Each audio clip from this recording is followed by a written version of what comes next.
코로나 때문에 지난해부터 진짜 힘들다. 소득은 줄었는데 매달 내는 건강보험료는 똑같네. 자영업하기 힘들다 진짜.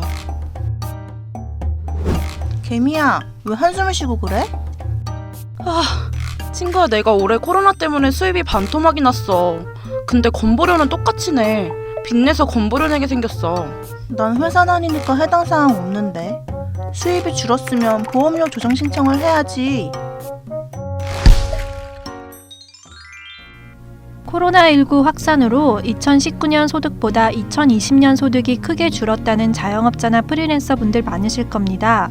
소득은 줄었는데 건강보험료는 줄어들지 않아서 고민이라면 건강보험료 조정 신청 제도를 활용하실 수 있습니다. 그건 뭔가요? 건보료 조정 신청이란 2년 전이 아닌 지난해 줄어든 소득과 재산을 기준으로 건강보험료를 내겠다고 신청하는 겁니다. 자영업자와 프리랜서 같은 개인 사업자분들은 지난 5월에 종합소득세를 신고하셨을 텐데요. 종합소득세 신고를 통해 2020년도 기속소득 금액이 확정됩니다. 여기서 주의할 점은 소득 금액이 바로 반영되는 것이 아니고 11월 건강보험료 산정 때 반영된다는 거죠.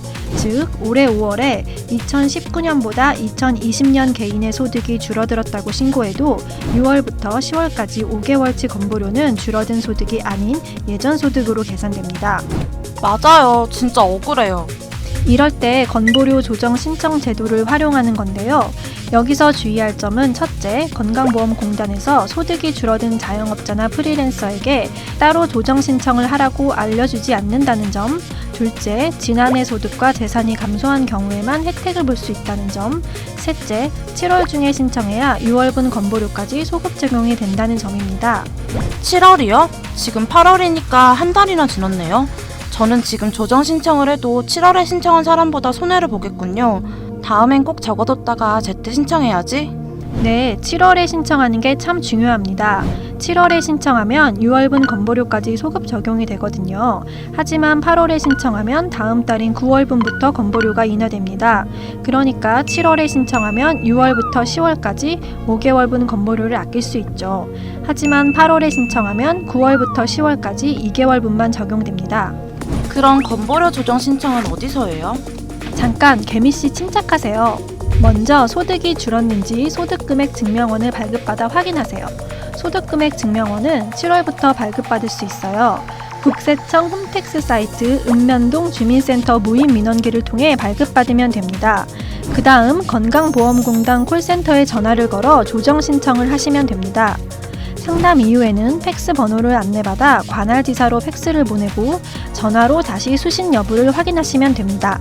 제가 찾아보니까 저 같은 지역 가입자는 회사에 다니는 친구들이랑 다르게 소득으로만 건보료 책정이 되는 게 아니라는데 이게 무슨 소린가요? 제 소득으로만 따지는 게 아니에요? 다른 게 더 있어요? 네, 맞습니다. 먼저 건강보험 직장 가입자와 지역 가입자의 건강보험료 산정이 어떻게 다른지부터 알려드릴게요. 건강보험 직장 가입자는 자신의 소득의 6.86%를 건강보험료로 냅니다. 이 중 절반은 회사가 부담하고 절반은 본인이 냅니다. 월급에서 건보료를 포함한 4대 보험을 원천 징수하기 때문에 안 낼 방법이 없죠. 월급 명세서를 보면 원천 징수 항목이 보이시죠? 하지만 개미씨 같은 지역 가입자는 소득과 재산을 합산해 건강보험료를 산정해요. 재산은 부동산과 자동차 항목입니다. 그러나 예금이나 주식 같은 금융재산은 소득으로 포함하지 않고 있어요. 잠깐만요. 부동산이랑 자동차는 왜 봐요? 회사 다니면 월급으로만 따지는데 불공평한 거 아닌가요? 지역 가입자는 건보료 부담을 나눌 고용주가 없으니 혼자 건보료를 부담해야 합니다. 건강보험 제도 초창기에 프리랜서나 자영업자는 소득 증명이 어렵다는 이유로 재산에 대해 직장인에 비해 무거운 보험료를 책정했어요. 따라서 지역 가입자는 부동산 시장 변동에 따라 매번 건보료가 오르고 내릴 수 있어요. 예를 들어 직장 가입자는 공시가격 5억짜리 집에 살든 50억짜리 집에 살든 소득이 같다면 건보료가 오르거나 내릴 일이 없습니다. 하지만 지역 가입자는 소득이 재작년과 작년이 같다고 해도 주택의 공시가격이 올라가면 건보료를 더 내야 합니다. 물론 집값이 오른다고 소득이 오르는 건 아니니 불만이 있을 수 있습니다. 최근 집값이 폭등하면서 지역 가입자 중 일부가 건보료 폭탄을 맞는 것 아니냐는 우려의 목소리가 있었는데요. 그래서 정부는 이번에 재산 과표에서 일괄 500만 원을 줄여주겠다고 발표했습니다. 즉, 과세 표준이 1억이면 여기서 9,500만 원으로 내려서 건보료를 매긴다는 의미죠. 공시가격은 부동산 시세의 70%고 과세 표준은 공시가격의 60%니까 예를 들어 5억짜리 아파트면 2억 1천만 원에 대한 건보료를 부과하는데 여기서 500만 원을 일괄 공제하니까 2억 500만 원을 기준으로 산정된 건보료를 낸다는 거네요. 네, 개미 씨의 계산이 맞습니다. 참고로 500만 원 공제는 올해 11월부터 내년 6월까지 한시적인 제도이니 참고하시고요. 저 또 하나 궁금한 게 있는데 2019년 소득보다 2020년 소득이 엄청나게 늘었다면 어떻게 하면 될까요? 신고하기는 싫은데 그러면 세금을 더 내야 하잖아요. 하하, 그럴 때는 그냥 11월까지 기다리시면 될 것 같아요. 정정 신고를 하시겠다면 굳이 말리지는 않을게요. 남은 2달 동안이라도 건보료 조정 신청을 해서 부담을 좀 줄여야겠어. 차라리 소득이 높아져서 조정 신청을 할 일이 좀 없으면 좋겠다. 개미야 힘내.